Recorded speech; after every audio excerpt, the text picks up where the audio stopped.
비료를 줘도 왜 작물은 약할까요? 농사의 시작은 비료가 아니라 식물을 이해하는 것입니다. 여러분 혹시 이런 경험 없으셨습니까? 분명 비료는 충분히 줬습니다. 퇴비도 넣었고 복합비료도 넣었고 칼슘도 주고 미량 요소도 챙겼습니다. 병이 걱정돼 살균제도 꾸준히 쳤습니다. 그런데도 어느 날 밭에 나가보면 이상합니다. 고추는 잎색이 점점 옅어지고 토마토는 세력이 떨어지고 오이는 잎이 먼저 들어가고 수박은 당도가 생각보다 나오지 않습니다. 열심히 관리한 것 같은데 작물은 내 마음처럼 자라주지 않습니다. 그러면 대부분 이렇게 생각합니다. 비료가 부족했나? 이번에는 더 좋은 비료를 줘야겠다. 추비를 한 번 더 해야 하나? 그래서 또 비료를 줍니다. 하지만 결과는 크게 달라지지 않는 경우가 많습니다. 왜 그럴까요? 오늘 저는 여러분께 질문 하나를 드리고 싶습니다. 비료를 많이 준 사람이 농사를 잘 지을까요? 아니면 작물이 비료를 제대로 이용하게 만든 사람이 농사를 잘 지을까요? 정답은 두 번째입니다. 농사는 비료를 많이 넣는 경쟁이 아닙니다. 작물이 얼마나 효율적으로 이용하게 하느냐의 경쟁입니다. 비료는 많이 주는데 수확은 왜 그대로일까요? 농촌진흥청에서도 지속적으로 이야기하는 내용 가운데 하나가 바로 비료 이용 효율입니다. 우리가 뿌린 비료가 모두 작물의 것이 되는 것은 아닙니다. 질소는 공기 중으로 손실되기도 하고 빗물과 함께 씻겨 내려가기도 합니다. 인산은 토양 속에서 칼슘이나 철, 알루미늄 등과 결합해서 식물이 이용하기 어려운 상태로 바뀌기도 합니다. 칼륨 역시 토양 조건에 따라 융탈되거나 흙 입자에부터 이용률이 떨어질 수 있습니다. 농민은 분명 돈을 주고 비료를 샀습니다. 하지만 작물은 그 비료를 모두 먹지 못합니다. 그래서 농사는 단순히 비료를 주는 기술이 아니라 비료를 작물이 사용할 수 있게 만드는 기술입니다. 그런데 더 중요한 사실이 있습니다. 많은 분들이 작물은 비료를 먹고 자란다고 생각합니다. 사실은 조금 다릅니다. 작물은 비료를 먹고 자라는 것이 아니라 스스로 만들어서 자랍니다. 조금 쉽게 설명해 보겠습니다. 사람은 밥을 먹는다고 바로 근육이 생기지 않습니다. 음식은 소화되고 흡수되고 혈액을 통해 이동하고 세포에서 단백질로 합성되어야 비로소 내 몸이 됩니다. 식물도 똑같습니다. 비료는 재료일 뿐입니다. 그 재료를 이용해 잎에서 광합성을 하고 당을 만들고 단백질을 만들고 새로운 세포를 만들면서 비로소 줄기가 굵어지고 뿌리가 자라고 열매가 커지는 것입니다. 즉 비료가 작물을 키우는 것이 아니라 작물이 비료를 이용해서 스스로 자신을 키우는 것입니다. 이 차이를 이해하는 순간 농사를 보는 관점이 완전히 달라집니다. 식물을 하나의 공장이라고 생각해 보겠습니다. 저는 농사를 설명할 때 항상 식물을 하나의 공장이라고 이야기합니다. 토양은 창고입니다. 비료는 원자재입니다. 뿌리는 자재를 들여오는 물류창고입니다. 잎은 공장입니다. 광합성은 생산 라인입니다. 열매는 완성품입니다. 그런데 창고에 원자재가 산더미처럼 쌓여 있다고 해서 공장이 자동으로 돌아갈까요? 아닙니다. 잎꽃팀이 일을 해야 합니다. 생산 라인이 정상적으로 움직여야 합니다. 전기가 들어와야 합니다. 운송도 되어야 합니다. 식물도 똑같습니다. 토양에 비료가 많다고 해서 작물이 잘 자라는 것이 아닙니다. 뿌리가 건강해야 흡수할 수 있고 잎이 건강해야 광합성을 할 수 있으며 만들어진 양분이 열매까지 이동해야 비로소 수확으로 이어집니다. 이 과정 가운데 단 하나만 문제가 생겨도 비료 효과는 크게 떨어집니다. 결국 농사는 뿌리가 아니라 시스템입니다. 많은 농민들이 뿌리가 좋아야 한다는 말씀을 하십니다. 맞는 말씀입니다. 하지만 뿌리만 좋아도 안 됩니다.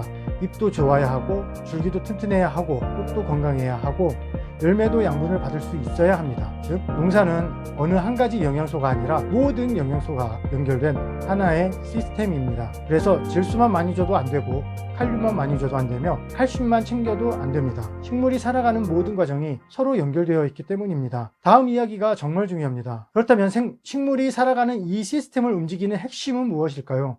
농민들은 흔히 질소, 인산, 칼륨만 생각합니다. 하지만 실제로 식물의 생명활동을 결정하는 것은 칼륨, 유황, 유산, 인산, 붕소, 그리고 몰리브덴까지 포함한 여러 영양소가 서로 맞물려 작동하는 것입니다.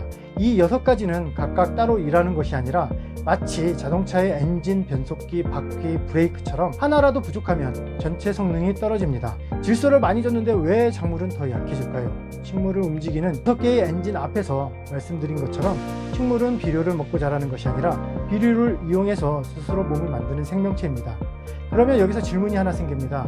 농민들이 가장 많이 사용하는 비료는 무엇일까요? 바로 질소입니다. 질소는 작물을 크게 만들고 잎을 푸르게 만들고 초기 생육을 빠르게 만드는 가장 중요한 영양소입니다. 그래서 많은 농민들이 작물이 약하면 질소를 더 줘야 한다고 생각합니다. 그런데 이상한 일이 생깁니다. 질소를 많이 줬는데도 줄기는 약하고 병은 더 많이 생기고 탄저병도 잘 오고 도복도 쉽게 됩니다. 왜 그럴까요? 질소가 나쁜 영양소라서일까요? 절대 아닙니다. 문제는 질소가 아니라 균형입니다. 질소는 벽돌일 뿐입니다. 집을 지을 때 벽돌만 계속 가져다 놓는다고 집이 완성되는 건 아닙니다. 시멘트도 있어야 하고 철근도 있어야 하고 전기도 들어와야 하고 목수도 있어야 합니다. 식물도 마찬가지입니다. 질소는 몸을 만드는 재료입니다. 하지만 그 재료를 실제로 몸으로 바꾸는 과정에는 여러 영양소가 함께 필요합니다. 그래서 질소를 아무리 많이 줘도 다른 영양소가 부족하면 작물은 오히려 연약해질 수 있습니다. 여기서 가장 먼저 등장하는 영양소가 바로 몰리브덴입니다. 작은 영양소 하나가 질소를 살립니다. 몰리브덴은 정말 적게 들어갑니다. 하지만 하는 일은 엄청납니다. 식물은 질소를 흡수했다고 바로 사용할 수 없습니다. 질산태, 질소는 식물 안에서 여러 효소의 작용을 거쳐 암모늄 형태로 전환되고 최종적으로 아미노산과 단백질을 만드는 데 이용됩니다. 이 과정의 첫 단계에서 중요한 역할을 하는 효소가 질산환원 효소입니다. 그리고 이 효소가 제대로 작동하려면 반드시 필요한 미량 원소가 바로 몰리브덴입니다. 쉽게 말하면 몰리브덴은 질소를 몸으로 바꾸는 스위치입니다. 스위치가 꺼져 있는데 벽돌만 계속 가져다 놓는다고 집이 지어질까요? 절대 아닙니다. 그래서 질소는 충분한데도 잎색이 연하거나 생육이 느리고 웃자람만 심하거나 세력이 금방 떨어지는 현상이 나타날 수 있습니다. 질소가 몸속으로 들어왔다고 끝이 아닙니다. 이제는 단백질을 만들어야 합니다. 여기서 가장 중요한 영양소가 바로 유황입니다. 유황은 오랫동안 살균 효과만 강조되어 왔습니다. 물론 맞는 이야기입니다. 유황은 오래전부터 병의 관리에 활용되어 왔습니다. 하지만 식물 안에서의 역할은 훨씬 더 중요합니다. 유황은 메티오닌과 시스테인 같은 황함유 아미노산의 구성 성분입니다. 즉 단백질을 만드는 핵심 재료입니다. 효소도 단백질이고 생장도 단백질이고 새로운 잎도 단백질입니다. 유황이 부족하면 질소를 충분히 흡수해도 단백질 합성이 원활하지 못해 생육이 둔해질 수 있습니다. 또한 유황은 식물체 내 여러 방어 관련 물질의 생성에도 관여해 병원균에 대한 대응 능력을 높이는 데 도움을 줍니다. 그래서 저는 유황을 식물의 면역력과 성장력을 동시에 책임지는 영양소라고 생각합니다. 그런데 만든 양분은 어디로 갈까요? 잎에서는 매일 광합성이 일어납니다. 햇빛을 이용해 당을 만들고 단백질을 만들고 에너지를 만듭니다. 그런데 그 양분이 열매까지 이동하지 못한다면 무슨 일이 생길까요? 잎만 무성해집니다. 마치 고구마처럼요. 열매는 작습니다. 당도도 떨어집니다. 비대도 늦어집니다. 바로 여기서 가장 중요한 영양소가 등장합니다. 칼륨입니다. 칼륨은 비대 비료가 아닙니다. 국민들은 흔히 칼륨을 고추 굵게 하는 비료, 당도 올리는 비료라고 생각합니다. 물론 맞는 이야기입니다. 하지만 그것은 결과일 뿐입니다. 칼륨의 진짜 역할은 운반입니다. 뿌리에서 흡수한 양분을 잎으로 보내고 잎에서 만든 당을 열매로 보내고 세포 속의 수분 균형을 유지하며 기공의 열림과 닫힘을 조절해 수분 이용 효율에도 관여합니다. 쉽게 말하면 칼륨은 작물의 물류회사입니다. 아무리 공장에서 좋은 제품을 만들어도 택배가 멈추면 소비자에게 도착하지 않습니다. 식물도 같습니다. 광합성은 잘 되는데 칼륨이 부족하면 열매는 커지지 않습니다. 당도가 오르지 않습니다. 착색도 늦습니다. 그래서 칼륨은 비대를 만드는 영양소가 아니라 비대를 가능하게 만드는 영양소입니다. 그런데 줄기가 약하면 운반도 오래 못 갑니다. 아무리 양분이 잘 이동해도 줄기가 약하고 잎이 얇고 세포벽이 약하면 고온과 장마, 강풍, 병원균을 견디기 어렵습니다.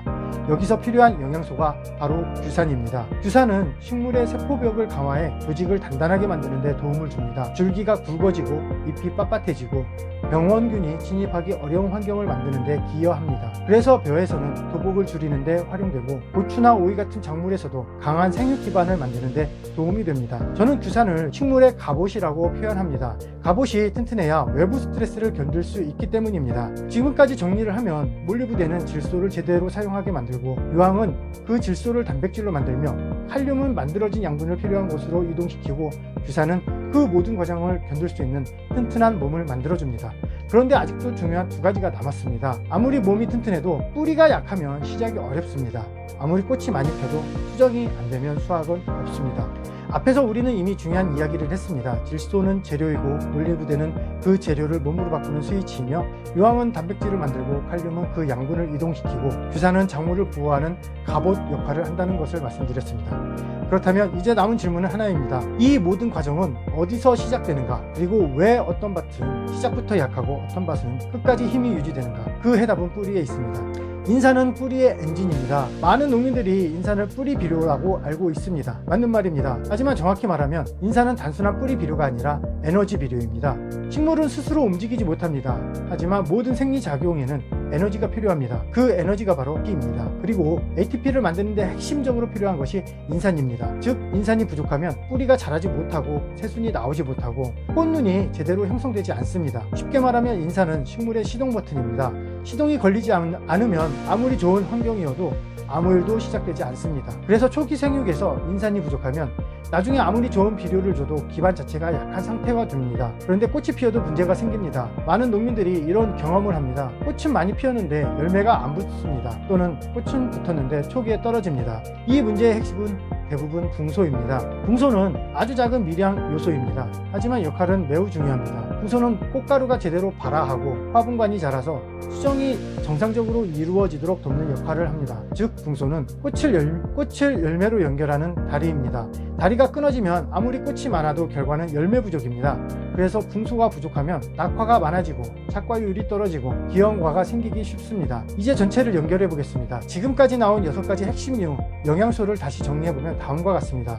인산은 뿌리와 생육 시작, 몰리브덴은 질소를 단백질로 전환, 유황은 단백질 생성, 칼륨은 양분 이동, 유산은 구조 강화, 붕소는 꽃과 열매 연결. 이 6가지는 각각 따로 작동하는 것이 아닙니다. 서로 연결되어 하나의 시스템을 만듭니다.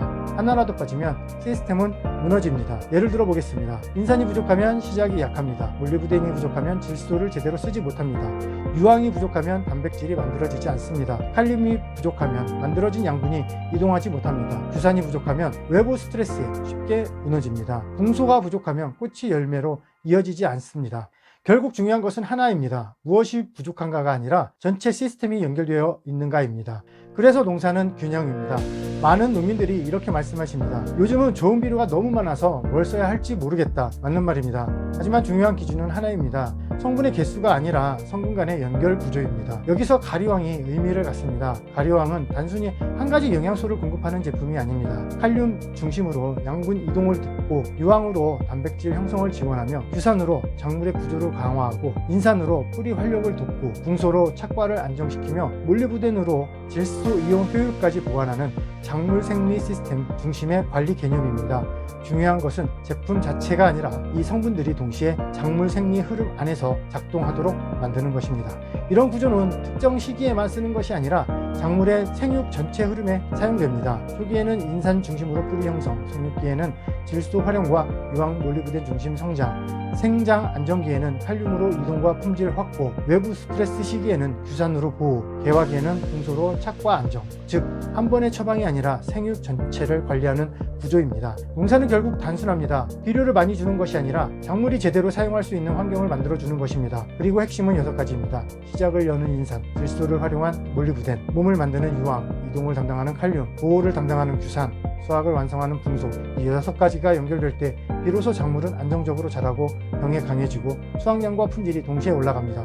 그래서 농사는 무엇을 더 줄 것인가의 문제가 아니라 어떻게 연결할 것인가의 문제입니다. 이 구조를 이해하면 비료 선택 기준이 완전히 달라집니다. 이 구조를 실제 밭에 적용해서 언제 어떤 작물에 어떤 방식으로 사용해야 하는지 현장 기준으로 설명드리겠습니다. 이제 밭에서 이렇게 쓰시면 됩니다. 앞에서 우리는 식물이 어떻게 살아가는지, 그리고 왜 질소, 칼륨, 유황, 규산, 인산, 붕소, 몰리브덴이 중요한지를 이야기했습니다. 하지만 많은 농민들이 마지막에 이렇게 말씀하십니다. 그래서 이걸 언제 어떻게 써야 하는 건데? 이 질문이 가장 중요합니다. 지금부터는 현장 기준으로 완전히 풀어드리겠습니다. 농사는 시기 싸움입니다. 모든 영양소는 좋다 나쁘다가 아니라 언제 주느냐가 핵심입니다. 같은 비료라도 초기, 생육기, 개화기, 비대기 어느 시기에 주느냐에 따라 결과는 완전히 달라집니다. 그래서 가리왕도 한 번에 모든 걸 해결하는 제품이 아니라 생육 흐름에 맞춰 사용하는 구조로 이해해야 합니다. 초기 생육기, 이 시기 핵심은 하나입니다. 뿌리를 빨리 잡는 것. 이때 중요한 성분은 인산, 올리브된 유황입니다. 정식 직후 1에서 2회 뿌리 주변 집중으로 관주 또는 관수 혼용하시면 됩니다. 이 시기에 뿌리가 약하면 그 뒤 모든 생육이 무너집니다. 그래서 초기 투입은 투자입니다. 생육기입니다. 이 시기의 핵심은 공장을 키우는 시기, 즉 잎과 줄기를 키워야 합니다. 이때 중심 성분은 질소 활용, 유황, 칼륨, 규산입니다. 7에서 10일 간격 분할 시기로 관주 또는 연면 혼용 가능합니다. 바다 질소 금지가 포인트입니다. 이 시기에 질소만 과하게 주면 잎만 무성하고 병이 증가하며 연약한 작물이 됩니다. 그래서 키우는 것이 아니라 균형 있게 키우는 것이 핵심입니다. 개화기입니다. 여기서 농사가 갈립니다. 이 시기의 핵심은 단 하나입니다. 꽃을 열매로 바꾸는 것. 이때 중요한 성분은 붕소, 칼륨, 인산입니다. 개화기 직전 1회에서 2회 집중하고 연면, 관주 병행, 그리고 과습 시에는 연면 중심으로 시비를 하는 것이 좋습니다. 꽃이 아무리 많아도 붕소가 부족하면 꽃이 떨어집니다. 열매가 안 붙습니다. 즉 개화기는 많이 키우는 시기가 아니라 묻히는 시기라는 것 명심하시기 바랍니다. 비대기입니다. 이 시기는 아주 단순합니다. 크기와 품질을 결정하는 시기입니다. 이때 핵심은 칼륨, 유황, 규산입니다. 7에서 10일 간격으로 관주 중심, 수분 관리 병행하셔야 합니다. 이 시기에 중요한 것은 얼마나 많이 주느냐가 아니라 얼마나 잘 이동하느냐입니다. 작물별 핵심 적용을 보시면 고추는 초기에 뿌리 안정, 생육기에는 균형 성장, 개화기에는 붕소 집중, 비대기에는 칼륨 중심으로 사용할 생각을 하시면 됩니다. 토마토입니다. 개화기 관리가 핵심이며 붕소와 칼륨 균형이 중요합니다. 오이입니다. 생육 속도가 상당히 중요합니다. 규산이 필수이며 유황도 같이 병행을 하시는 게 좋습니다. 고구마입니다. 질소 과다 금지입니다. 칼륨 중심으로 비대 관리를 하셔야 합니다. 토양별 적용을 보겠습니다. 사질토, 비료 손실이 많습니다. 소량 다회 시비 필수이고 칼륨 유지가 중요합니다. 점질토, 뿌리 산소가 부족할 수 있습니다. 규산과 유기물이 중요합니다.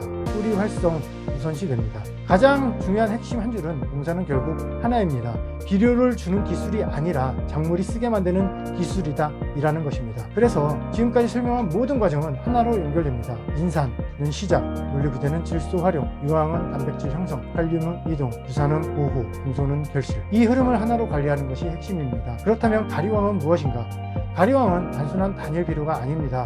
앞에 설명한 식물 생리 시스템을 현장에서 작동하도록 설계한 생육 구조형 관리 제품입니다. 핵심 역할은 세 가지입니다. 양분 이동 구조 개선, 칼륨 중심 작용으로 광합성 산물의 이동 효율을 높입니다.